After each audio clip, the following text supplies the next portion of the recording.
দিনাজপুরে বেড়েছে শীতের প্রকোপ। রাত থেকে সকাল পর্যন্ত কুয়াশায় ঢাকা থাকে পুরো এলাকা।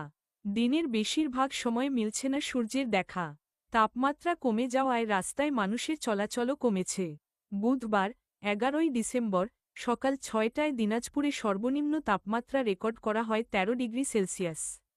সরেজমিনে দেখা গেছে, ঘন কুয়াশা রাত থেকে সকাল পর্যন্ত এবং দিনভর হিমেল হাওয়ায় কনকনে শীতে সাধারণ মানুষ কাহিল হয়ে পড়েছে। শীতের কারণে জরুরি কাজ ছাড়া মানুষ বাড়ি থেকে বের হচ্ছে না। তবে পরিবারের চাহিদা মেটাতে অনেকেই শীত উপেক্ষা করেই কাজের সন্ধানে ছুটছেন।